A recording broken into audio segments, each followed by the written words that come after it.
Hey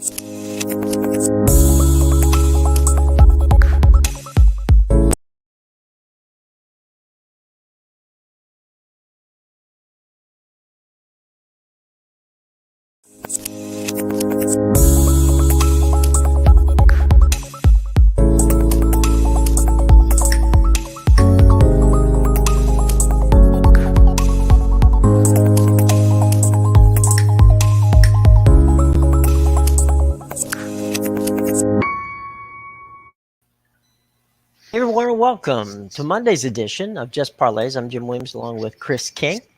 Chris, hope you had a good weekend. Like I said in the pre-show, if it wasn't for your boys from South Florida going and ruining everything by beating Cincinnati the other night by 2, I could have had another 6-teamer to put on the board. But no, the Bulls had to go and screw everything up for everybody. They had to Thanks a lot, actually South Florida. Yeah, well, Gotta sorry go about and that. just screw everyone over. There you go. That's got to do something, right? They could have stayed home. Yeah, that's possible.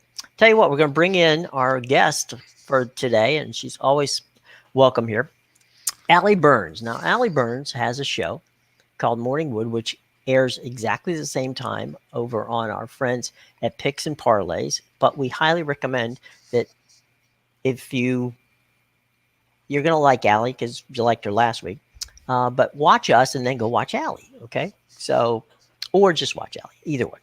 So here we go. Allie, good to see you. How are you?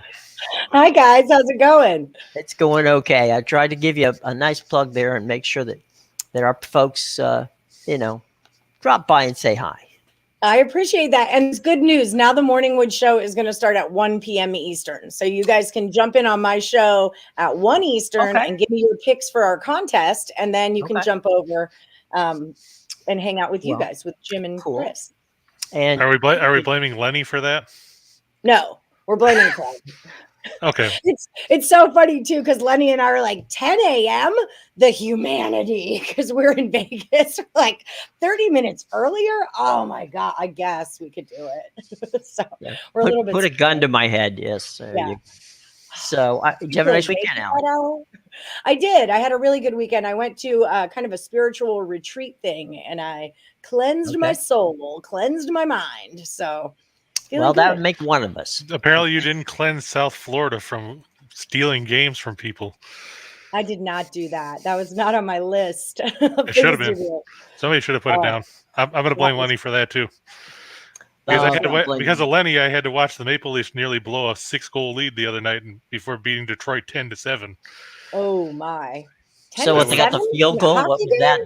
Yeah, Saturday night's hockey game at the Little Caesars Arena ended up 10-7. Holy cow! That's weird. Okay, it was, especially when it was 7-2 going into the third period, and then all of a sudden, 4 minutes later, it was 7-6. Oh my gosh! I bet he was losing his mind. Lenny was probably losing his mind. Yeah. Hopefully, it's one thing to lose your mind; it's another thing to lose your money. Yeah, that's fair. Which would you rather lose, Jim? Your mind or your money? There'd be people that would argue I never had a mind to lose in the first place. As I say, Jim traded it for a bag of chips about 6 years ago. Right? Were they good chips though? They were actually, to be honest. They're Utz, which is a regional brand, but there you go. Oh, I know. My family's from Pennsylvania. Okay, then you're very familiar with Utz. There you go. Yes. Hey, Allie. You know that we all are friends of the folks at BetMGM, right? Yes. And we want to take advantage of a very cool BetMGM promotion, which is for first-time users. Use your BetMGM app, deposit and place a bet of either $10 on any NBA game and get $200 if either team hits a three-pointer. So there you go, boys and girls. That's like taking money, all right? So be sure to check in our show box below, because all the information on that promotion, plus another one we will be telling you about a little bit later, is all right there in the show box below. So please go down to the show box below and check it out. Okay. Also, while you're around here, just trying to get this business out of the way so we can talk. And that is to go out and smash that like button and hit the subscribe button, so you can see this show and know that it's around all the time, okay? So do that for you. And by the way, if you happen to be in that show box below, you can also subscribe to the podcast, which goes up 5 minutes after we finish, which is sometime in between 2:30 and 3 o'clock sometime. So there we go. All the business out of the way. Back to talking sports now. I swear on my tombstone, it's going to say like, subscribe, and ring the bell for notifications. That's right. That will be on my tombstone.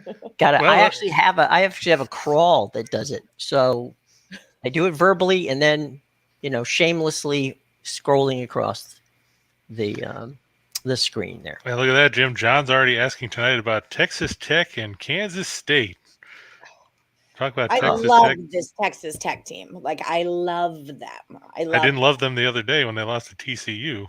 Well, I mean, I felt like that might have been a little bit of a letdown spot. And TCU is a tough squad. I mean, when you get those smaller Texas schools playing against bigger Texas schools, you could tend to have a problem like Houston had with SMU not so far back. But we came back with a vengeance and handled business. The Cougs. And you still have Memphis coming up again, right? Yeah, Memphis was a team that really owed me money through the first half of the season, but they were in my I did my first TikTok teaser yesterday. Oh, cool. Yeah, they were in the teaser that I gave out on Morning Wood was Memphis. It was Memphis, Minnesota, and Maryland. And then the one I gave out on TikTok, the Memphis game had started, so I replaced it with the Jazz, and all four of those picks cash. So go spiritual retreat. Yeah, there you go. Yeah. It's funny. I don't know about you guys, but I have a theory here. And my theory has always been I wanted my team to lose once in the week or so before the tournament. Because I didn't want them having a 10 or 15 game streak rolling into first the conference tournament and then the NCAA tournament, because that's just too much karma. When you get to that point, I'll get that loss out of your system. I have a 2-word response to that, Jim. You know what it is? John Wooden. Okay. I got a 2-word response for you on that. 16 teams. That's how John Wooden's tournament was a 16-team tournament. It wasn't a 68-team tournament. So. Well, but you could point to Tark. I mean, Tark was 37-0 before they got screwed by Duke in 90 or 91. They didn't get screwed. Nobody screwed anybody over. We just beat they lost. Yeah, they lost. Well, I'm just saying because UNLV had a terrible 3-point shooting night that night. Because if you have to remember the year before in the title game, it was 103 to 73. Yeah, but. Look. I don't know why we had to bring that up, Chris, but whatever. That's fine. That's cool. You have to remember, I grew up in the town where Christian Leitner's from. I'm not a big Duke fan. Of course, I'm not a big fan of the ACC as a whole, but. Well, there you go. You don't like good basketball, or those of you who are It's like Jim said, I grew up in the Big East where people mug you and it's not a foul. So, right. But those of you who are fans of the ACC, please direct all of your emails to Chris King. Okay. Yes. And that's at mediadc@gmail.com. Right, exactly. So by all means, aim it there. All right. Well, we're going to take a look at a couple basketball games. Well, first, I do want to see what Allie thought about Texas Tech and Kansas State. I mean, like John said, Texas Tech lost to Kansas State in Manhattan. Are they going to turn around in Lubbock tonight and get the win? Do you think, Allie? Hold on. I haven't looked at that game. I'm into the small schools right now, so I just haven't. I am too, but I just figured that since it was asked, I wanted to touch on it. Yeah. No, I'm pulling it up. I mean, Texas Tech is going to win. I'll make it. They're favored by 12 and a half, I think. I think 12 and a half points is probably too many points, though. I mean, I'm not me, I'm not ever going to. I know you don't like giving away points. Yeah, I'm greedy. On the plus side, at least Texas Tech is 17-0 at home. Yes, and they've covered in 14 of them. That's Euler Foster said Tech is problematic at home, so I'm not exactly sure where you were going with that, but maybe is that just against the spread? They're 14-3 at home, which is still not a bad gig. I wouldn't lay the points though. I would take State. I would probably, because it's so many points, I would take Kansas State first half, because I like to get like 6.5 points or so in a first half, because I don't think it'll be that big of a margin. But yeah, I'm not going to bet that game. I really don't like to bet the big games because I like to watch the big games, so Mm-hmm. Yeah, it's easier than getting aggravated with what's going on. Yeah, exactly. Well, and we've talked about it before. The lines are much sharper on those games and stuff like that. So I'll just watch. I Let's did go. benefit from Baylor coming back to beat Kansas the other day. That was nice. Well, there you go. But yeah, we'll start And right in your home, in your backyard there, Allie, the Mountain West. We're going to go to the Dome of Doom, as they call it in Laramie now. Yes. Wyoming, a 2-point underdog against San Diego State. Are you surprised by that at all? No, I wouldn't say I'm surprised by it. I mean, the one thing I tell the morning woodies is that, I mean, maybe no, I'm not surprised. SDSU is a good team. They're just not a great road team, but they play a decent defense. The thing with Wyoming that I tell all the morning woodies is that Laramie is a high altitude, and you got to remember that when you're playing at Wyoming, the totals tend to stay under, which actually has not been necessarily the case through some of this season. I said all that at the beginning of the season, and then there have been some games that really just ran away. But it's never easy to play in Wyoming. So if you're going to give me 2 points with a home dog in Laramie, then I like the looks of that. I like the sound of that. That was my thought process as well. I mean, they're coming off that win, and you said it last week, and we then touched on it again later in the week. Fighting Steve Alford is a full-time job, and Wyoming beat Nevada Saturday by 13 points as a 7-point favorite. But again, that's Steve Alford. The big thing about San Diego State, they don't score a lot, and we saw that happening against Boise State in that game last week. I'm sure you saw it. The exciting 58-57 brick fest at the free throw line by Boise State that let San Diego State stay in the game. But San Diego State just 308th in scoring offense at 65.6 points a game. I know they're ranked number 1 in defensive efficiency by KenPom, but they're facing a Wyoming team that's in the top quarter of the nation in scoring offense. They shoot the ball well. They shoot 56.5% inside the arc. They're better at the free throw line than San Diego State. And the big thing, it's going to be a clash because San Diego State's number 1 in the conference in defense. Wyoming's number 1 in offense. And I think the big thing is going to be Graham Ike and Hunter Maldonado posting up down low because San Diego State doesn't really have anybody you can count on outside of Matt Bradley on the offensive end of the floor. And that's been their big issue all season long is who steps up if Bradley struggles. As it was, Bradley has to feel bad after missing those 2 free throws late against Boise State that could have put the Broncos away. I like Wyoming here. I mean, we've liked them all season long. It's hard to argue with a team that's 13-0 at home. And I'm going to go with Wyoming. And I'll take the points because they're there. Yeah. I don't know why I wouldn't. I mean, you could definitely sprinkle that money line. Sorry, I'm just catching up on all this too. I've kind of been out of the loop a little bit. It's okay. But you're zen. So go ahead. Also, we've got Wyoming as a game and a half back, which is something I always look at. I don't know why my phone is so funny. And then they've got UNLV to play next at UNLV. And then at Fresno State. Or home against Fresno. Right. And then SDSU is going to play Fresno next. Okay, sorry. I just wanted to get up to date with where everyone's at. I'm disappointed that Fresno State's falling apart, too. I know. What happened to that little squad? They were such a gritty little team, and now it's not working out for them. I mean, they did lose by 2 to Wyoming and 3 to UNLV, but then they got dusted by Colorado State, and then San Diego State beat them by 17. They did come back and beat Air Force last week, but that's not saying a whole lot. Yeah, that's just it. We've got 83% of the money is on Wyoming. But for whatever reason, it's going SDSU -1.5 was the open, and now it's up to a 2. So the line's actually moving the wrong way. Does that surprise you at all? I mean, like you said, there's a lot of money going on Wyoming. Why is the line going towards San Diego State? Yeah, I mean, that's something I look for is those fishy line moves. So like for me, that would actually probably be a stay away game because it's not going the right way or the way that I think.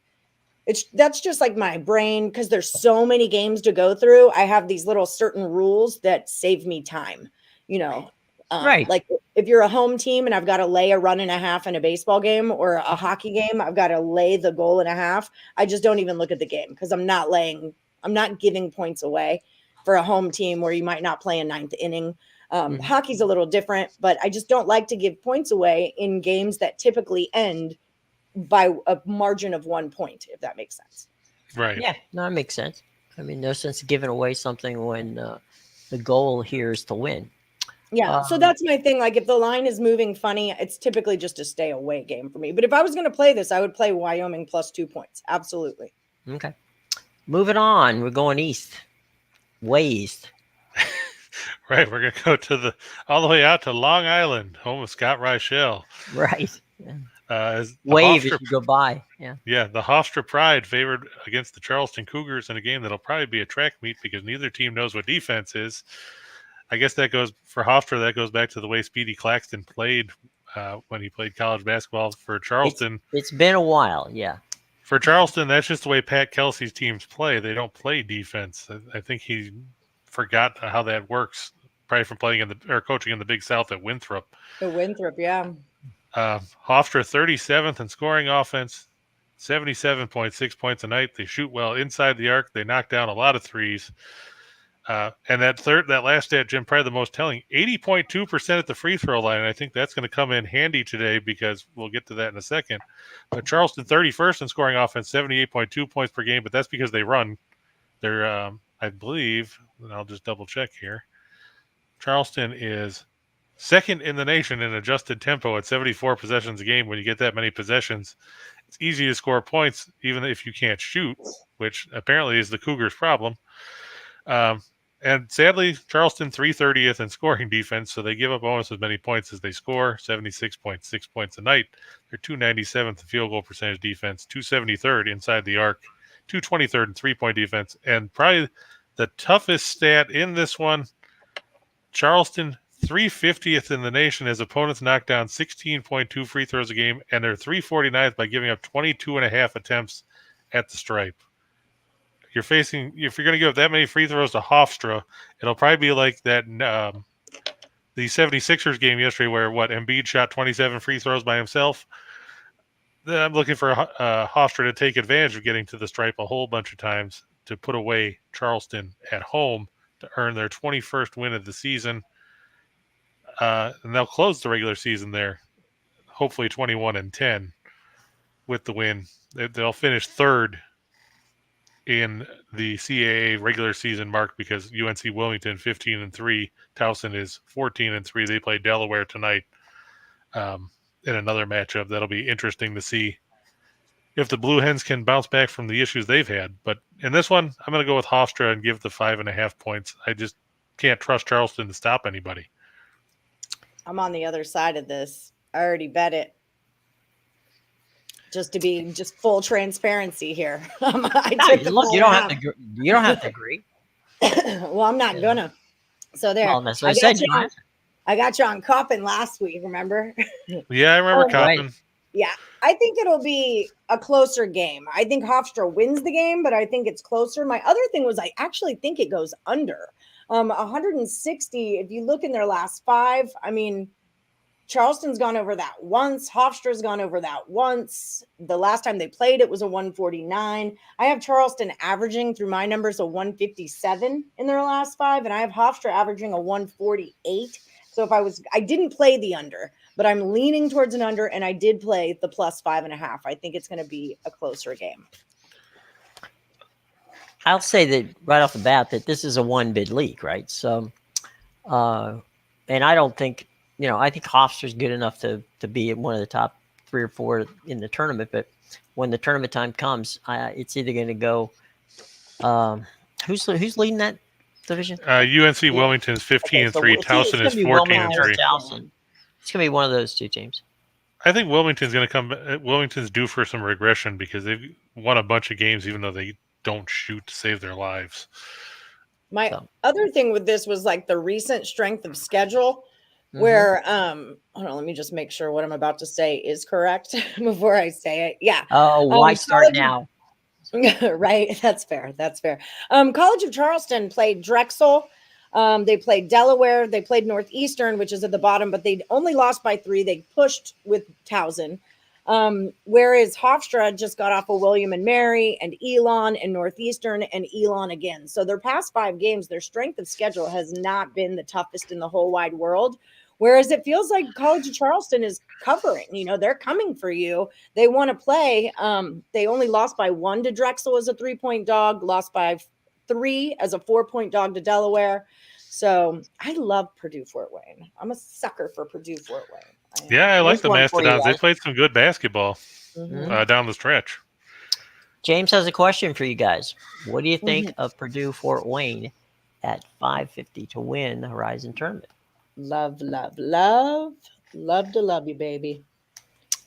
Hold on, let me pop in here. Let me pop right on in here. Let me tell you a thing or two. Yeah, I'm just trying to take a look at. I'm just so obsessed with so many teams in this. Like, I love Cleveland State. I've been a big Cleveland State person for years. I love Wright. I love Northern Kentucky. So that, to me, as far as making that bet goes, I probably wouldn't make it because I think there's so many other options of people who could of teams that could just come out and win it. But I definitely think Purdue Fort Wayne is a good one to go with. Yeah, Cleveland State kind of crumpled down the stretch too. They had some disappointing games. They lost to Detroit Mercy. They lost to Oakland, so they dropped their 3 of their last 5, including that triple overtime game at IPFW back on Valentine's Day. Mm-hmm. So where's the CAA tournament this year? It is Washington D.C., so it'll be in your backyard. Oh no, wait, the CAA. We're talking about the Horizon though. Horizon quarterfinals at Fort Wayne, Indiana, but are they in that's them. It's not there. Yeah, the finals will be in Indianapolis. Okay, there we go. All right, so the Horizon finals will be in Indianapolis, and of course nobody from ESPN is backing IPFW either. They're just looking real quick. That's a good sign for you guys. 3 of them have Cleveland State, and 1 guy has Oakland. Yeah, Lunardi has Oakland. Yeah, thank you, Joe. Yeah, like that's gonna happen. Okay. Yeah, Cleveland State groovy caps. Cleveland State on the road can be, and that's true. Like a lot of teams, sometimes you can just go through the season and be a mediocre team, and then you just hit it at the right time. You are jamming going into conference tournaments, and you get your stride. Some teams kick butt all season long, and then they just crap the bed at the very last minute here. When it really matters, everyone just kind of falls apart. So, that's a real thing, and you kind of got to keep an eye out for that. I did play the UNC game over. Super sly. Sorry, I'm reading your comments. It's okay. I'm used to doing it on my own. Do it all the time. And to Allie's point about teams falling apart or getting hot down the stretch, look at Northern Kentucky. Northern Kentucky was 6-9. They've gone 12-2 since. So they're on a roll heading into the Horizon League. Darren Horn's done some good things with that team down the stretch. No question about it. So it'll be interesting to see how that all pans out. Any more questions before we move up to NHL land? Groovy Cats was saying any love for UNC. I really think Syracuse coming off of that blowout by who was that blew them out? Oh, Duke. That's right. My team. Well, blowing out Syracuse doesn't move the needle that much. Well, when all 6 teams ahead of you lose and you're the one that wins that day and you blow out Jim Boeheim, I'm just saying it's not the worst thing to ever happen. But I think Syracuse is, definitely in some sort of a bounce back spot here. UNC rolls. They like to score a lot. So I like that game over is the way that I played it. And I already teased Charleston with Delaware State and South Carolina State. I actually like Syracuse with the points there just because I think, like you talked about last week, North Carolina is going to be looking ahead to playing Duke Saturday. Yep. And that's going to be a big thing for them. And Syracuse is getting, I think, 8 points. I don't know if North Carolina can win by that much, even playing at home. 8's a lot. I'm not sold on the Tar Heels after the way I've seen them play down the stretch. Sure, they beat NC State. They beat Louisville. The Virginia Tech game was ugly. Plus, they lost to Pitt at home, and that's just galling. Well, look, it's been an off year for the ACC all the way up and down the ladder. Normally. Yeah, look at Florida State. Yeah. But Anyway, we'll get. Well, I'm sure we're going to get some more college questions in a little bit. But Speaking of, do we consider Florida State dead now? As far are they going to end up getting some bogus what 9 or the 10 seed in the tournament despite being 15-13? Stranger things have happened. I'm not saying it's gonna, but stranger things are gonna happen. And Leonard Hamilton puts together good basketball. I know, So but I they've don't lost know. 8 out of 10. It's just, and their 2 wins are by 1 point in that stretch.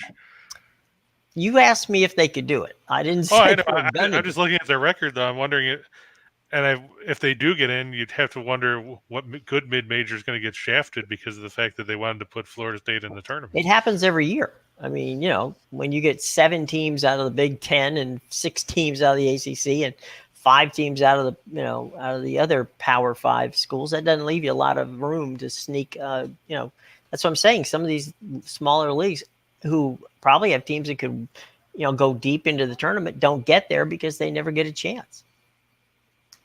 They're sold out by the Power 5 conferences. Yeah, just looking at the adjusted rankings there, the ACC is 6th among the conferences. They're behind all the other conferences, the Big 12, the SEC, the Big 10, the Big East. Yeah, the Big East, even with Georgetown with no wins. Oh my God, that team. Well, they're consistent. Yeah, 0-17. Wow, even DePaul's got 5 wins in the conference. I mean, come on. There you go. DePaul. Theory of the case. Now we're going to move to hockey for just a sec. On Friday, I went to a virtual news conference with Alexander Ovechkin. And this whole situation was the war going on in the Ukraine. Dominik Hasek was rather boisterous in his urging of the NHL to basically sideline all the Russian players. It's a tough thing at this point for Russian hockey players. And I say that because I've known Alex. He's been 17 years in the league, probably 15 of those years. I know what Evgeny Malkin means in Pittsburgh. They are members of the community, and in the case of Washington, Ovi's probably the most loved player in town. And what I try to explain to people is these are athletes, okay? Have they supported, Putin before? Yeah, fine. They have. But when your family is in Russia, your wife, your child, your mother, your father, everybody else, is that really the time you want to be making political statements? And I think that's kind of tough. So as we go to the NHL, I think we have to, when we start betting the NHL, start looking at how many Russian hockey players are on those teams. Because, man, I can assure you that they're thinking about what's going on at home, and that's going to affect perhaps some of their play. I mean, as I said, I've known Ovi for a number of years. I was asked to be on the call because, basically I can explain geopolitical situations as well as I can break down a hockey game. But at the end of the day, you really have to consider, where's the head going to be during those games? And, all I'm just saying is it's worth considering. So with that disclaimer. So what you're saying is that should work in favor of me because of the fact that the Leafs are playing the Capitals tonight. It might. I'm not going to say it wouldn't, but I'm just saying these are things to consider. When people's heads are not in the game, or maybe now there's another theory of the case, right? And that is maybe when you're on the ice, that's the only time you don't have to think about it. And I find it funny that Hasek is one of the people to speak out, considering, I remember him in Buffalo when he went after Jim Kelly, the hockey writer, not the quarterback. Right. But I call that up only because that's what he brought it up. But, I know. I can only imagine what Don Cherry would be saying right now if Grapes was still on Hockey Night in Canada. Yeah. Well, he's got a podcast. I'm sure he'll be talking about it. I'll miss it. All right, let's go to the NHL. Can't believe that you're dissing Grapes like that. Speaking of hockey teams, we'll talk about the Vancouver Canucks, who are an underdog on the road against the New Jersey Devils. Yeah. Right. I mean, the Canucks have 17, 8, and 4 under Boudreau after taking over for Travis Green. The Devils are not good. Apparently, the goaltending matchup has changed since I put this up. It's apparently, can you believe this, Jim? The Canucks are going to go with Yaroslav Halak. Oof. Why? Demko just shut down the Rangers yesterday in a 5-2 win. Why would you go to Halak, who hasn't played since? Do I even want to look up when the last time he took the ice was? Maybe because they want to give Bruce a nice prize for driving through Jersey. I guess, I don't know. But I mean, come on, Halak's last game. Halak hasn't played well since he was in playing for Montreal. Yeah, he played in relief on the 19th against Anaheim. And he still let in 2 goals. His last start was against John's Islanders back on February 9th, and he took the loss there when he gave up 5 goals on 12 shots. Well, your number right there is 5-0 in the last 5 games for the Canucks. Yeah, probably because Demko started them all. Maybe. But still, New Jersey's not good. It's apparently they're going to switch too. They're going to pivot from John Gillies. They're going to go with Nico Dawes, who's made all of, I think, 3 starts all season. Not an overly impressive track record to build off of. Yeah, he's made 5 appearances. 2 of them were in October. He did beat Pittsburgh last week in that game where everybody wanted to know where New Jersey came from that day because, like I said when we were on the show the next day, I came in from getting a snack and it was 3-0 already because Pittsburgh forgot to show up in their own building. But I just don't have faith in the Devils. Vancouver's a desperate team because they don't have a lot of wiggle room chasing a spot in the playoffs in the Eastern Conference. The Western Conference. I'm just going to take a look here and see where they are because the wild card spots keep flipping almost every day. They currently are 3 points behind Dallas and Edmonton, who are tied for the second wild card in the West. So Boudreau can't afford to give away points, which makes me again wonder why would you go with Halak? But I'll take the fact that they're an underdog here against a New Jersey team that has a losing record at home and who is 13th in the Eastern Conference. I think Vancouver, even with Halak, just means that the total will go over, which I have further down anyway. But I'm going to take the Canucks in this one just because they're better than New Jersey. And you get plus money, so there's some value on it. Right. As you see, the puck line is prohibitive, so they don't even think New Jersey will win by more than 1 anyway. I feel like it's like the line looks a little bit fishy to me because last night they played against the Rangers and they were minus 105 on the road. I don't know. It almost looks too easy. I bet this already. I a half a unit bet on the Canucks. But the more I think about it, the more I wonder about it, I guess. I'm wondering if it's just because now that, like I said, they switched to Halak instead of right. Because now they've moved it to plus 105 as opposed to plus 110. But I still don't get why Halak is starting. It just makes no sense. Well, Bruce is not going to give games away. So in Bruce I trust. Yeah, I think Bruce might have been drunk when he decided to put Halak in net. Anything's possible with Bruce, but I'm guessing not. Okay. So there you go. Okay, so now we're going to Washington. Yep. Where you're going to see the Maple Leafs and the Capitals. Yeah, and again, I wasn't happy with watching that lead go from 7-2 to 7-6. Then it was 8-6. Then it was 8-7 before Toronto finally put it away late. Mrazek, played the last 14 or 15 minutes of that game and kind of stabilized things for Toronto. The Leafs 15-9-3 on the road. Washington doesn't play well at home, Jim, and maybe you can explain why, because I know normally the Capitals play well at the Capital One Arena, but not this year. It's supposed to be Mrazek 8-4-0 with a 307 goals against Ilya Samsonov, 17-9-3, but he's just 4-4 in his last 8 starts. But from what I hear, Vanacek is now down with the Syracuse Crunch, trying to get some work in so he can come back. Who's their backup right now? Is it Phoenix Copley? Yeah. Guy who can't even spell Phoenix right. Toronto 4th in the league in goals for at 3.65. They're 14th in goals against. Washington 13th in the league in goals for, 11th in goals against. Mitch Marner had himself a day the other day, 4 goals and 2 assists in that win. Second guy to score 6 points in a game this season. least 5-1 in their last 6 against the Metropolitan. They're 16-5 in their last 21 against the Eastern Conference. They're 15-6 in their last 21 as a road favorite. Caps 2-8 in their last 10 after allowing 2 goals or less. Our buddy Ryan went to go see the game with the Sharks, or not the Sharks, the Flyers and the Capitals the other day. We told them the Capitals would win, and of course they lost 2-1 to a Philadelphia team that can't beat anybody. So Jim, if that doesn't beat the Capitals, so if that doesn't tell you what's going on with the Capitals, I don't know what will. You lost to the Flyers, and the Caps are 0-5 in their last 5 at home.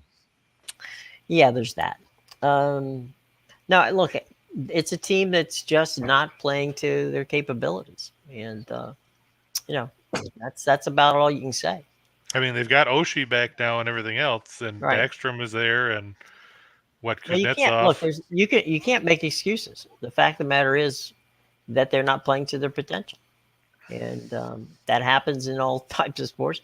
It's the kind of thing you hope, if you're a Capitals fan, that somebody slaps them out of the funk before they slide too far down the chain and get themselves in trouble when it comes to potentially not making the playoffs, which is something it would be very uncapital-like. Well, you don't have to worry about that right now. They're 10 points ahead of Columbus for the second wild card spot. Yeah, so stranger things have happened. Well, this is true. I mean, Columbus actually won some games before the weekend, so that's true. Allie, let's talk a little bit about the association. Well, I was going to say real quick, Super Sly said we should hammer the over. And this is like when I look at the line movement and where the money's at, there's 98% of the money is on the over and 88% of the tickets are on the over, and it's staying at 6. Like that kind of movement, I would think would bump it up to a 6.5, but it's staying at a 6, which like in my brain says take it under if that line's not moving. So I'm not going to bet that, but it was just worth pointing out because it's a lot of money going on right there. Yeah. And no, you're right. That's phenomenal. The money moves the lines. And nothing moved it. So the weird thing is the over is 7-0 for Toronto's last 7 when they've scored 2 or when their opponent scores 2 or less, and 5-0 in their last 5 on Monday, plus 3-0-1 in their last 4 on the road. And Washington has given up a lot of goals of late too. It's gone over. Why wouldn't they pop that up to a 6.5?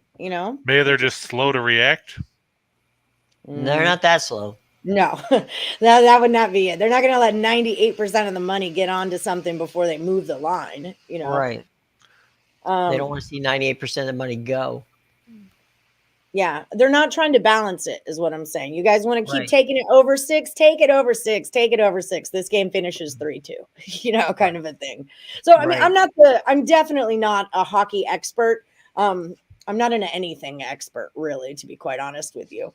But that's just, that's just how I think about that. Oh, sorry, Super Sly. Van in New Jersey, I can tell you where the money is on that if you want to know. It's 84% is on the over. 84% of the money is on the over. It's set at 6, and now it's a 6.5. That's how lines work. Now, see, there's a lot of where I'm looking. There's a lot of sports books that have moved Toronto, Washington to 6.5 now. BetMGM has it at 6.5. DraftKings has it at 6.5. FanDuel has it at 6.5. See, mine don't on my site that I look at. According to Vegas Insider, which is where I try to pull up all the books at once because it's a lot easier. They've got those are the ones that have it at 6.5, along with Sugar House, which I've never heard of, and Unibet. I've heard of Sugar House. That's in New York. They have Sugar House. Is it? Yeah, the only ones that have it at 6 still are Caesars and PointsBet. Okay. Hold on, I want to look up Vegas Insider because I use a different one. No thanks. And I have a friend who's using Vegas Insider, and he said to check it out because now they do free live odds. I do Wager Talk is how I've always done it. Allie, now you said you like to do teasing, the teasers. Why don't you explain? Because we do have some people here who have not been in the gaming business. They're new to the sport. So let's talk a little bit about that because you're an expert at it. I love teasing. I know it's not always like the smartest thing to do, but I love it. I do my own numbers. So if I'm hitting a streak in my betting where my numbers are like really spot on, and I hit my 3-team teaser I gave you guys last week, and I hit my 3-teamer yesterday. But basically say it's say it's a 5-point tease. My book does a 4.5. The old William Hill I had did a 6.5. I want to say Circa does a 5 or a 5.5. So it depends on what book you're on, how many points you're going to get in your tease. And some of them you can adjust it also, which will obviously adjust the odds too, or the money you'll make back. But say you've got a team and they're +5, and you put it on a 5-point teaser. Now that +5 goes to a +10. If you had a -5, it would go to a pick'em. So you're basically buying points, but a teaser works like a parlay works in that you have to have more than one team on it. And of course, they both have to hit. I like a 3-team teaser. That's kind of my jam. I like it. But sometimes if I'm really loving something, I'll go like 4, never really 5. And then I split them also. Like I'll do a totals teaser and I'll do sides teaser. I don't typically mesh them together unless maybe all I like that day is 2 totals and a side, and that'll be my 3-teamer. So I do really like them a lot. Because if your numbers are on, then you should be able to get it within 5 points, is how I feel about that. And then it works for totals too. I told you guys last week, say the total is 200 and you have a 5-point teaser, you're going to tease it over 200. Now you only have to go over 195. Or the other way, you would have to stay under 205. So it's going to manipulate the line for you. All right, let's go to the association where we've got. But wait, real quick, because James S is yelling, teasing drops the payoff significantly. It's not that it's dropping the payoff because you're buying points, you're getting something, right? Whereas opposed to a parlay, you would have bigger odds, but you've got to hit them all and you don't get the extra points. But I always say I straight bet every one of my teasers, unless I'm in a slump, then I won't. And I'll just use my teaser to kind of gauge how good I am right now. But I always straight bet. And I highly recommend that to anybody who's parlaying or teasing. Straight bet your tickets, because that one ruins your ticket for the day. Why? I did all this work and I got 4 games that I thought would kick butt and one of them lost. Why would I lose for the day? No, I cashed Cincinnati straight. Like Cincinnati. Hi, Silky Man. So he's one of my crew. It's one of my posse. There you go. But yeah, so always straight bet your teasers and your parlays. That's your lottery ticket. Your parlay or your teaser is just your lottery ticket. You throw like a quarter unit or a half a unit on it, depending on what you want, and then you full unit your straights. Okay, so I just had to say that. I don't only tease. It's not how I do it. There you go. From the expert. All right, here we go to the association. And tonight, I like Memphis. I like Memphis at home over San Antonio. I mean, let's face it, the Spurs just played 2 ridiculously scoring games lately. We had that game where Pete was at the Capital One Arena the other day, Jim, and got to see the Wizards lose in double overtime in a game that looked like nobody wanted to play defense. 157-153, and then Pop's team went down to Miami and then lost 133-129 on Saturday to the Heat. Now they got to face a Memphis team that can score. The Grizzlies second in the league in scoring offense. We saw John Morant drop, 46 the other day? Yeah. San Antonio likes to score. They like to run, which is not a Popovich style, but they don't play defense either, which definitely is not Pop's game, because obviously everybody remembers for as long as he's been there that the Spurs have been a good defensive team. And not playing defense is not going to work for them here against the Grizz. I'm just taking a quick look to see if there's anything new on the injury report, because I saw a whole bunch of question marks on San Antonio earlier. See if they changed anything. And we've got, where are they? Milwaukee, Oklahoma City, Memphis. Okay, they're down to having Romeo Langford and Doug McDermott as questionable. So apparently DeJounte Murray and Jakob Poeltl are going to play, which will help the Spurs, but they still can't slow anyone down even when Poeltl's on the floor. You look at the fact that Memphis is 5-1 in their last 6 after an ATS win. They're 5-1 in their last 6 at home against teams with a losing road record. Spurs are 3-9 against the spread in their last 12 after an ATS win, and 0-4 in the last 4 meetings with the Grizzlies. It's tough to slow Memphis down, even if you play good defense and Pop's team doesn't. I think Memphis is going to roll this one at home, probably by double digits, just because San Antonio. When's the last time they held anybody down on the defensive end of the floor? I can't even remember. I know Craig Trapp is on the Spurs in this one. He thought it was too many points. but I did not bet this. I'm just Well- taking a look here and just looking at San Antonio's defensive numbers. The one team they've held down lately was Oklahoma City, and that's not really going to I'm not impress so anybody. sure whether it's the Spurs holding them down or Oklahoma City just not playing well. Right. Right. You Not look at showing up for work. you look at the two meetings this season, and Memphis won by 13 at home, and they won by 8 on the road. So they've won 4 out of they've won the last 5 meetings straight up between these teams, including a 31-point win back in February, or last February, I should say. I just like Memphis here. I just can't trust San Antonio to slow anyone down, and I think the way we've seen Memphis click on the offensive end of the floor, Morant's been pretty much unstoppable lately, and that doesn't bode well to a Spurs team that give up 153 to a Washington team that has, well, no one playing right now. And who played for Washington? Kuzma had 36. Caldwell Pope had Raul Neto had 22. That's probably more points than he scored in his first 3 years in the league with the Jazz. Corey Kispert had double digits. I mean, they let 7 guys score in double figures for Washington, and Washington is not a team that's going to scare anyone at this point of the season with no players, especially without Beal and with Porzingis still sitting out. If you give up 153 to Washington, I shudder to think what you're going to give up in regulation to Memphis. Well, I'll tell you what. We'll take the Grizzlies, and then we'll go down to Miss Shirley's just off Beale Street and have some fish and grits and hush puppies and have a good night. What do you think? You're not going to talk about the geese or whatever? Oh, no. The Peabody Hotel in Memphis is where the ducks walk through the lobby. I knew it was a bird. I couldn't remember which one it was. Yeah, go. You know.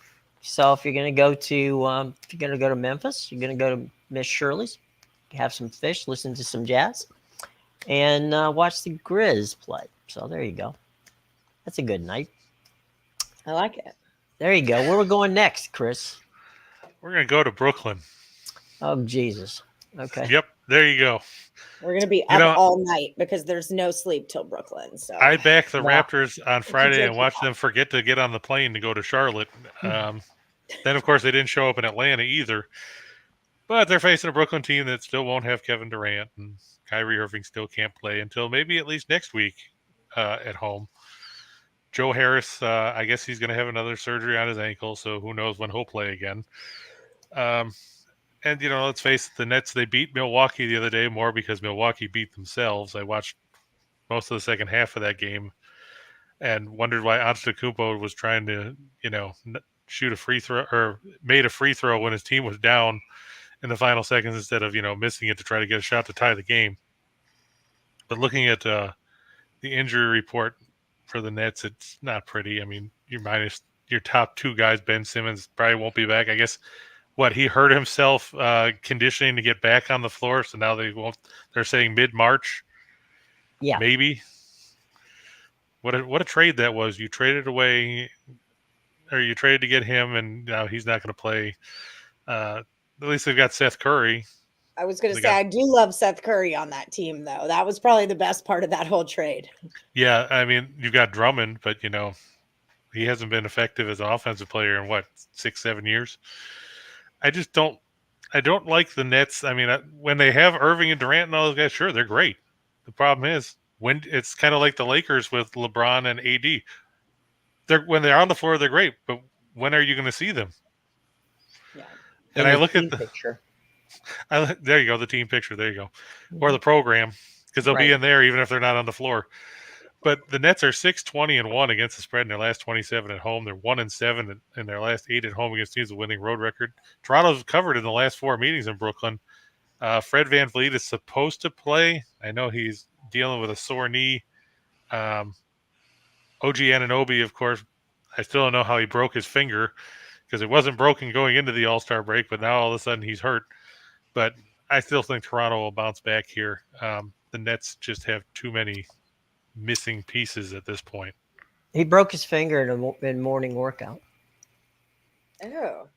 Of all the ways to break your finger, you break it during a shoot around. Well, why didn't you just say he slammed it in his luggage or something? He should say, "You should see the other guy." That's right. You should see the other hand. Yeah.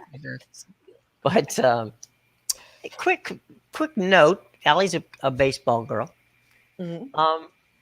The Barclays Center, where the Nets play, is where the new Ebbets Field was supposed to be when the Dodgers were going to hopefully stay in Brooklyn before they went to Los Angeles. So they built the Barclays Center on top of 7 different subway lines. So there's no way you can't find your way to the Barclays Center. Unless you don't want to, then I've been there many times. It's a good place to watch an event. Good place to watch basketball. But how much is beer?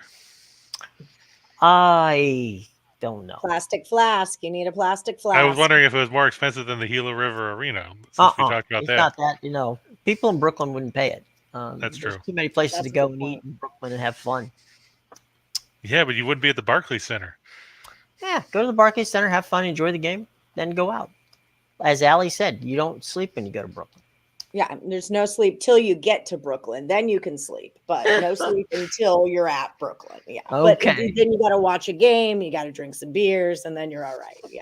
And look, it's Detroit Lenny. What up, though? Hey, Lenny, He how just are you, got out buddy? of Manic Monday. There you go. We'll have to send him a link. He can join us. Hop on in. There you go. So, I mean, the interesting thing to me is there a second half team that you're looking at in the NBA, Allie, that is kind of like an underdog, somebody flying under the radar? I said 76ers personally, but that was just me. I don't think I follow the NBA enough to answer that question properly. Teams that I've really liked, I really like the Bulls this season. And some of these, it might just be like I happen to watch the games when they're kicking butt, right. But I know the Bulls they're like a 15-13 team on the road. They're not like the greatest in the whole wide world, but I really like the Bulls. I think they're young and they're fun. I like the Cavs a lot this season. I've been riding with the Cavs. I mean, I'm kind of obsessed with the Bucks right now. I feel like I just opened a box and I was like, oh, the Bucks. This is what everyone's talking about. Oh my God, they're great. They're fantastic. So I'm totally high on the Bucks right now, but I'm not a huge NBA person because I don't bet a lot of NBA because lines, sharpness of lines and players sitting and not playing and all that kind of stuff. So yeah, it's always great when they scratch somebody 10 minutes before tip off. Yeah, and that's the whole reason that you were betting on that team was because this guy's on it and he's not. So good luck with that. Fingers crossed. So yeah, NBA is just a little bit more gambling for me, but the dude that I date is really into it. So I've been watching it a whole lot more. So there's that. There you go. I have a new nephew-in-law who is a Golden State fan for life. Grew up in the Bay Area out in San Francisco, and is extreme. It's hilarious because he'll say to me, "Hey, have you ever watched this Golden State team play?" I'm like, "Yeah, I probably saw them play." No, never heard of them. Are they new? Yeah, all the way back to Rick, Barry playing for Golden State. So, anyway. Barry with his underhand free throws. I do like the Sixers, though, and Super Sly was saying it. He doesn't trust Harden in the playoffs, but I do think that Harden and Embiid combination is a good combination. I think it's two guys with the same mindset and the same aggressiveness on the basketball got a Yoda court. thing going on. Yeah. Yes, they're a good match. They're a really good match together. So I dig what's going on there for sure. I do agree with Sly, though. I don't trust Harden in the playoffs either. Whenever he has a big game, it's when his team's down 3-0 or 3-1 in the series. The last time he put a dagger in anyone was in Oklahoma City, and that was a decade ago. Yeah. Well, you never know. Wasn't that his old team, too? So it was like a revenge thing also? It was personal. It's a double dagger. Yeah. Before we move on, let's talk about another promo from BetMGM. Now, BetMGM will give new customers a risk-free bet on your first sports wager up to $1,000. Only new players are eligible for this bonus. It must be claimed within 7 days after you've signed up. Now, once you create an account and you make your first, that we know. once you create an account and make your first bet on any on of that. Let's try to speak English, Jim. Okay. Once you create an account and make your first deposit, place real money in a sports bet between $10 and $1,000, and it'll be matched by BetMGM. Okay. All the information's in the show box below. Check it out along with the other BetMGM promotion that we talked about earlier. So, all right. Bills have been paid. So let's move on to two for the money. Speaking of money. Yeah, we talked about it. I like Memphis over San Antonio. I know that Allie said Craig thinks it's too many points. I just like the way Memphis plays at home. I don't like San Antonio, especially with the ever-loving road trip that seems to never end around rodeo time for the Spurs. And after giving up 286 points in their last two games, I just think Memphis is probably going to put up a whole truckload against the Spurs. Baylor, Texas, I know that this is one of those games that we don't normally talk about, but after seeing Baylor come back and beat Kansas the other day, they've beaten Texas handily earlier this season.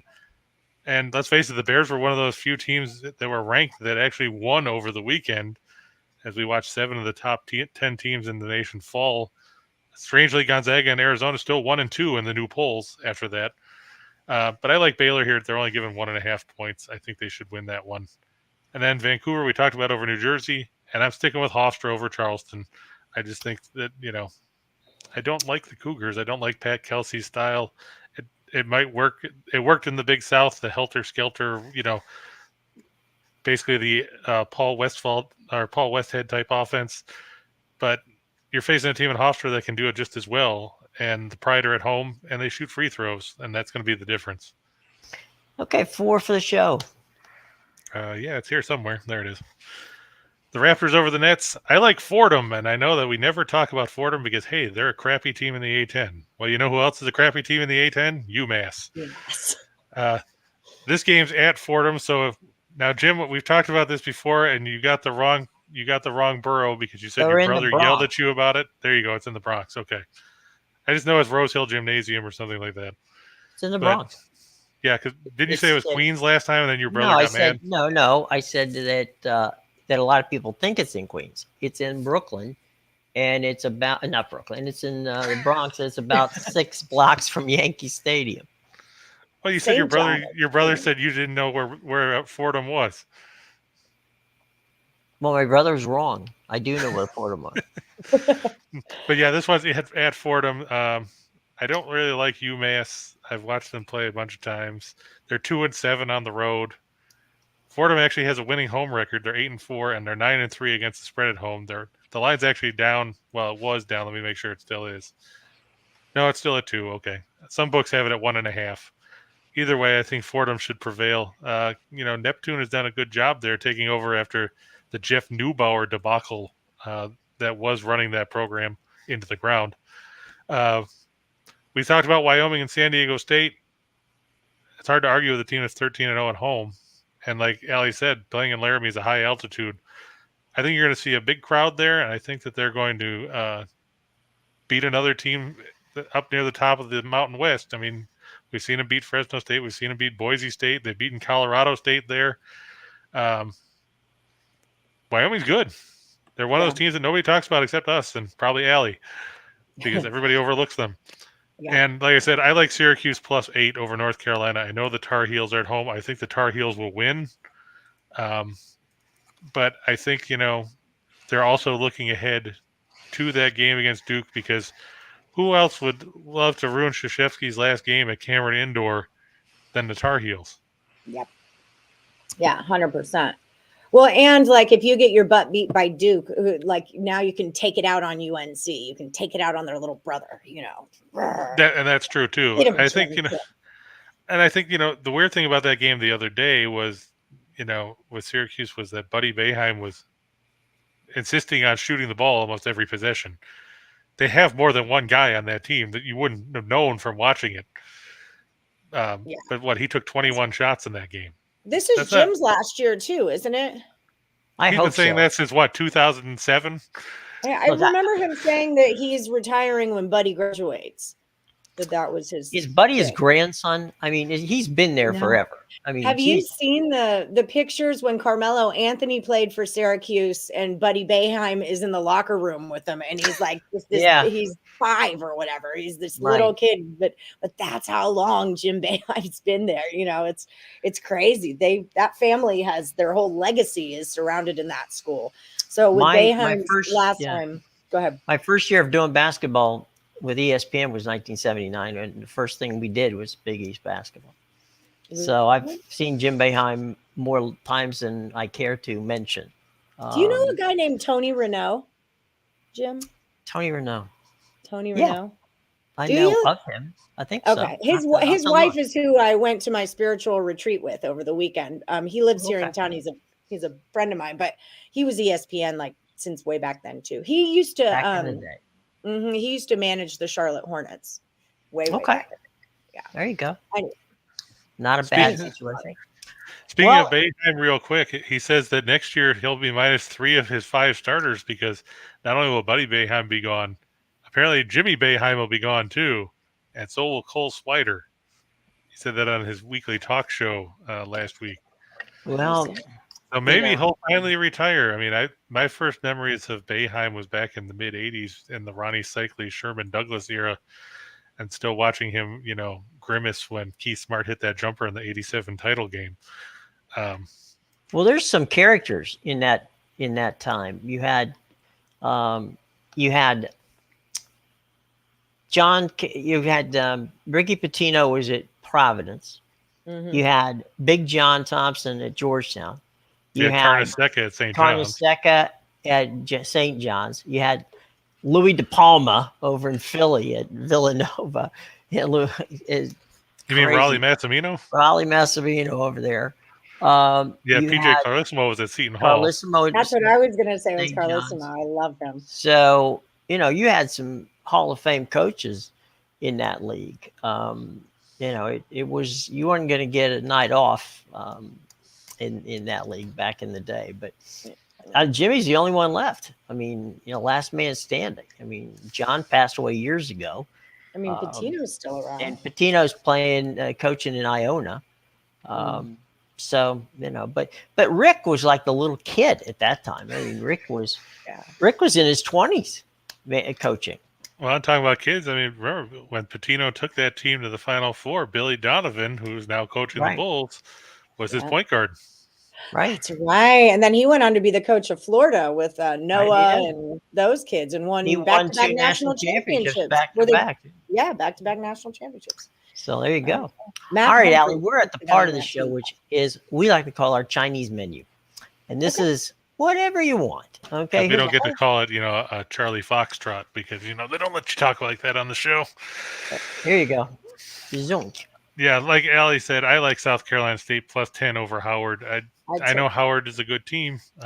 They played well, but I think 10 points is a lot considering when you go back to their first meeting, South Carolina State won by 3 at home. Now, sure, Howard's going to win the game probably, but, Kenny Blakeney hurt me last week when we were on the show and lost to Coppin State. Like I said, I think they'll win, but I don't think they're going to win by 10. And you said you took South Carolina State, right, Allie? Yep, it's on my tees with College of Charleston and Delaware State. Now, I know that Allie doesn't give big point numbers, but, that's why we put the money lines on there, too, just so you can see how bad they are. But I like Iowa over Northwestern. I just don't trust the Wildcats. I know they've had their ups and downs. Iowa's played some good basketball of late. Fran McCaffrey's team, they whipped Michigan State last week. They whipped Ohio State. They crushed Nebraska. In the first meeting, Nebraska got the backdoor cover because Iowa decided not to play defense in the last minute last week.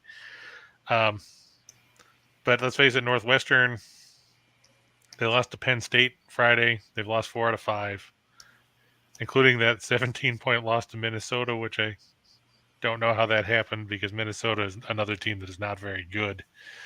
And their one win in their last 5 was a win over Nebraska. So everybody beats Nebraska except Penn State, who didn't yesterday because they forgot to show up in their own freaking building. But that's enough about talking about Nebraska and Northwestern. Texas Tech, I think, is going to beat Kansas State. should be Oops. rather handy. Allie apparently vanished on us. Wrong button. Yeah. Yeah, but I think Texas Tech is going to win at home. Like Euler said earlier, they blow teams out at home. I think they're outscoring their opponents by like 21 or 22 points a game at home this season. I think they'll win that one comfortably. New Mexico, I'm going to take with the points over Fresno State. Friendly said Fresno State's kind of fallen by the wayside of late. You just look at their numbers. Fresno State comes in. They had lost 4 straight before beating Air Force last week. They've got San Diego State coming up on Thursday. They might look ahead a little bit because they've got San Diego State and Wyoming to close the season. New Mexico, they beat Air Force on Saturday. They had lost 3 straight before that. They haven't been a great road team, but I think that they can cover the line. They only lost by 5 to Fresno State at home back in January. I'll take the points there. The Bulls I like plus 4.5 over the Heat. Miami's going to be without Kyle Lowry, without Markieff Morris, without Victor Oladipo. The Bulls, I know that they've got their own injury issues, but Miami's just due for some regression here. They played Friday and Saturday, so this is their 3rd game in 4 nights. I like the Bulls. The Kings over the Thunder. This is one of those games where it's just horrible. The Kings don't play defense. The Thunder can't play offense. Well, I mean, I guess they could. They just don't know how. They choose not to. Yeah, the Thunder also won't have the Lou Dort. They won't have Josh Giddey. They won't have Mike Muscala. They won't have Jeremiah Robinson-Earl. So you just took away your 2nd and 3rd best scorers. That's too much pressure for Shai Gilgeous-Alexander to try and take on his own. Take the Kings on the road. Hopefully that line doesn't go up anymore. The Pacers plus 1 over the Magic. Indiana coming off an impressive win over Boston yesterday. I think that they can pull out a victory in that one. Allie said she doesn't know what happened. Her internet just decided to leave her. That's okay, Allie. We know how that goes. It happens all the time. On the ice, Vancouver, New Jersey, I still think is going to go over 6. I think Toronto and Washington is going to go over 6. I mean, like we said, Toronto gave up 7 goals the other night by themselves. Sure, they scored 10, but it was not an entertaining game to watch as a Leafs fan, watching the game go from 7-2 to 7-6 in 4 minutes. If I was a drinking man, it would have prompted me to start drinking. You are now. Yes, sir. And the Bruins and the Kings, I look to stay under the number. Both teams have been playing good hockey of late. The Bruins have found themselves all of a sudden after getting Patrice Bergeron back. Perhaps the Tuukka Rask retiring has helped clear up some things for them. Brad Marchand's back from a suspension. Meanwhile, the Kings have won 8 of 10. It's supposed to be Jonathan Quick and Linus Ullmark in net there. Boston has seen the under go 5-0-2 in their last 7 games. I think this one's going to be a 3-2, 3-1 type of game there. As for Tom asking about Alcorn State and Texas Southern, I like the way Johnny Jones's team has responded. Remember, they started the year 0-7, then they had that win over Florida in the Swamp. Yeah. That triggered a run where they've won 14 of their last 18 games. They've won 3 in a row. They're coming in off a 81-66 win over Jackson State. Alcorn State, they've played some decent basketball. They started the year 1-11. They've gone 11-4 since. They edged Prairie View A&M in their last game. But when you get right down to it, Texas Southern has played some quality basketball. They're 6-1 at home. Alcorn State 8-12 on the road. They've covered in 14 of those 20 road games. Mm-hmm. But going to Texas Southern is a different ball of wax. I mean, the Tigers play very good basketball there. They play well on the defensive end. Alcorn State's not a very good offensive team. They're just 313th in scoring offense. They don't shoot well. Just looking at some rough numbers here, I think that Texas Southern should come up with the victory. 6 points. Yeah, I would probably I wouldn't chase it any higher than that. The fun part about the SWAC is, the teams normally like to run. These two teams don't run as much as most of the others. Mm-hmm. So, and neither team shoots all that well, but gonna give Texas Southern the edge playing at home, and the fact that they're a little better offensively, and they're good on the defensive end of the floor. They hold opposing teams to 45.9% effective field goal percentage, and for some reason, and I mean, there's no rhyme or reason to this. That's nothing that Texas Southern does. Opposing teams shoot only 63.6% at the free throw line against them, which is the lowest number in the nation. Wow. I don't know if it's the rims. Yeah, they got the rims are actually 2 inches shorter than the ones in regulation. It makes it a little tougher.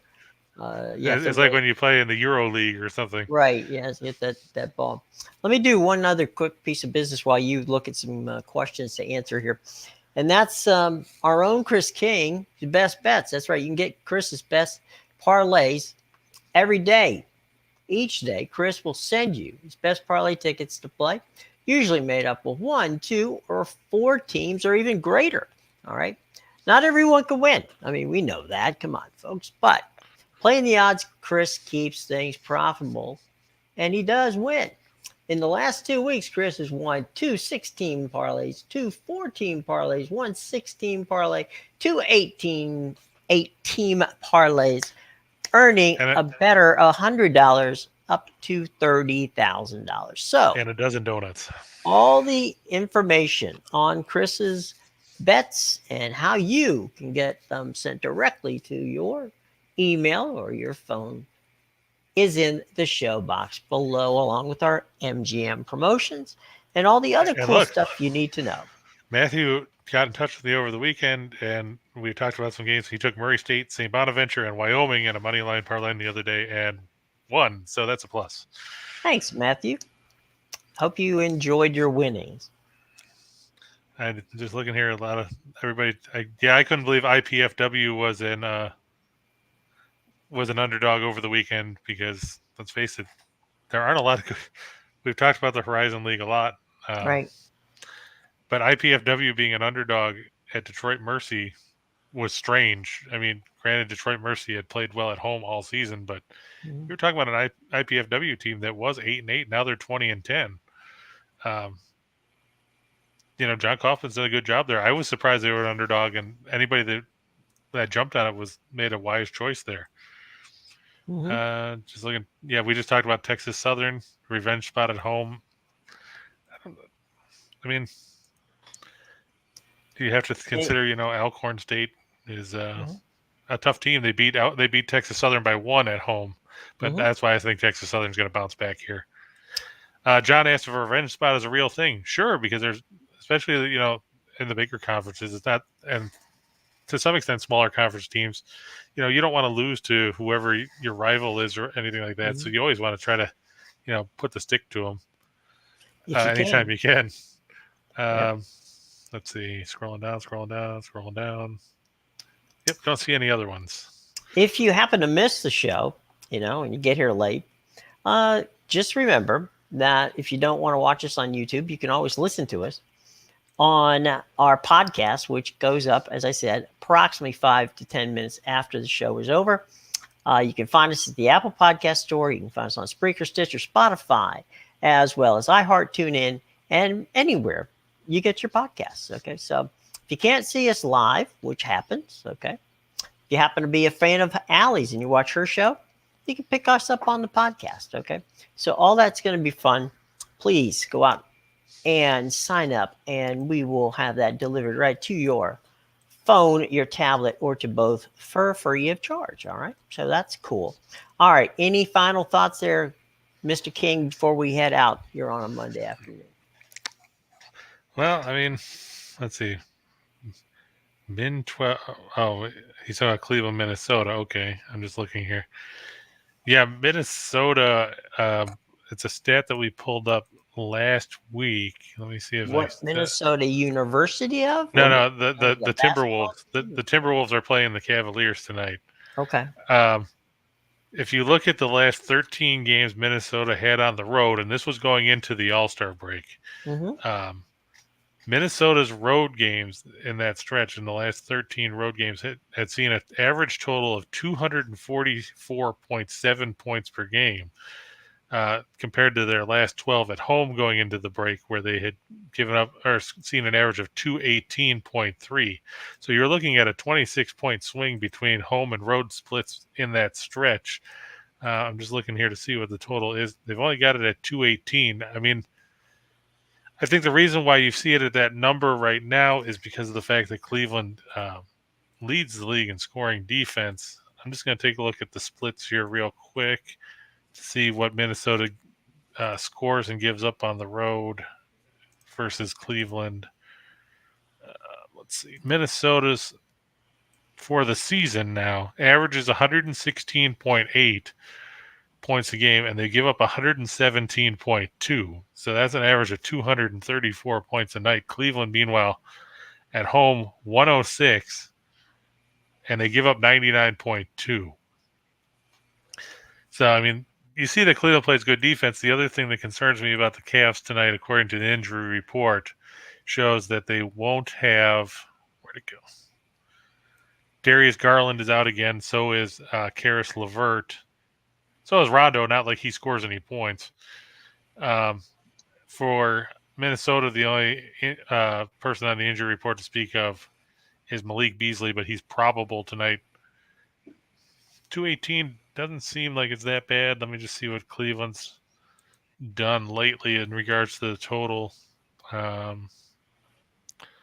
They stayed under in that game against Washington the other day.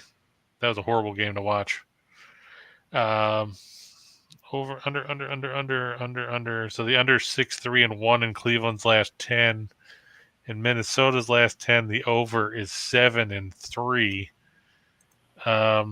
First meeting this season, Cleveland won 123-106 at Minnesota. That went over the total by 15.5. I would probably lean towards the over just because of the fact that, obviously, like you said, Minnesota gives up a ton of points. Mm-hmm. And Cleveland, as good as they are defensively, they're also depleted. So you have to think that it's going to create some opportunities for the Timberwolves. I'd look for that one to go slightly over. I wouldn't chase it too much. Minnesota's favored by 3.5 in the game, which just shows you how banged up Cleveland is. Yeah, there you go. Real quick for baseball fans, I'm going to give it a 25% chance that they make the deadline tonight. I don't think it's going to happen. So that means that there will be less games. That will mean that we're not going to have a 162-game season this year. And there will be an expanded playoffs. The problem is if you're not playing a season, how do you get to the playoff? So there's that. The next deadline, if this goes through this week, if they go through this week and they don't get anything done, you're looking at the potential of a 150-game season. Anything beyond this week, then we're in trouble of actually getting to that 100, and 30, 40 game situation. So there's a lot riding on these two sides getting something done. I don't think it'll get done today, but I do think it will get done this week. So I've spoken to a number of people on both sides. Some of my players who are, down there actually in the bargaining aspect are talking, and they are guardedly optimistic something's going to be done. Some of my people that are from the owner's side want to see something done, but wanting to and getting there are two different things, and it's a tough negotiation. So we will see how it turns out. But like I said, I'll put a 25% chance on it getting done tonight by midnight. I'd put a 70% chance on it getting done by the end of the week, because neither side can lose any more money than they are now, and baseball cannot afford the PR hit they're taking at this very minute. Well, right, they can't deal with the animosity of the fans, because they've already eroded the fan base going back the last few years. Yeah. Even look at the shortened season of 2020. Mm-hmm. You've had the other issues going back and forth, and all this does is it makes Gary Bettman look like a competent commissioner, which nobody would have ever said 10 years ago. Well, in fairness to Manfred, Rob has, he was the guy who Sherpa their way through, not having any issues since the '94 strike, and so he's been leaving that. But remember that commissioners are only as good as their owners. They work for the owners, and that's why I'm saying, well, whomever the commissioner may be, it's easy to take a swat at the commissioners, but they work for the owners. So if the owners have them by the throat and say, you can't do this, you can't do that, then it's a problem. I think Rob Manfred, is Fred was a baseball announcer for the Baltimore Orioles, by the way. I don't think he wants to let this go any further, but he's got to get at least some of what the owners want. Right now, they don't have it. And even though the players are giving concessions, which is a good thing, they're not going to go overly above and beyond either. So somewhere, the best negotiation is one where both sides walk away thinking they didn't get a good deal. And I think that's where we are at this point in time. So there's your update on the baseball. Any final thoughts, Chris, before we hit the road, buddy? I think it's going to be interesting to see how some of these things pan out. And like you pointed out earlier with Ovechkin and everything, hopefully everything pans out over there for the best between the Ukraine and Russia. Obviously, it's a complex situation, and it's making life difficult for a lot of people, both on and off the sporting environments. Right. Other than that, we'll see how things pan out today. Hopefully they pan out better than some of the games that we saw over the weekend. Like we said, 7 out of 10 of the top 10 teams in the country lost Saturday. First time ever that the top 6 teams all were beaten. Mm-hmm. So hopefully we won't see a shakeup like that again anytime soon. Let's hope not. And, again, to your point, forgetting the sports side of it, as Chris said, I mean, let's see that war that's going on over in Eastern Europe end as quickly as possible before any other poor people are caught up in it. Coming up at 3 o'clock, which isn't that far from now, about 8 minutes, is our buddy Scott and Scott over on the Whiners and Whiners Sports Betting Network, where they will bring you back to the window, and be interesting to see how things went over the weekend for Scott and Scott. And come back and join us tomorrow. Special thanks to our guest, Allie Burns. Now, Allie can be seen on her own show on, of course, the Picks and Parlays Network, which is right here on YouTube. And it can be seen at 1:30, same time as us. But she said they're moving to 1 o'clock, so we can kind of bounce back and forth. So get used to seeing Allie. She's on Picks and Parlays. Our friends over there, along with Lenny and the gang. We'll get Lenny on soon, too. So check them out, too. So, all right, folks, have a great day. Hope we answered your questions. If not, come on back tomorrow. Leave some questions in the comments below. Be sure to hit that like button, subscribe button, and ring the bell so that you get all the information that we have here. So, anyway. It's been fun, as it always has been. It was good having Allie. We will be back with you tomorrow, and hopefully we'll be cashing some tickets in the meantime. So everybody have a wonderful day, a safe day, and we'll see you next time right here on Just Parlays with my buddy Chris King.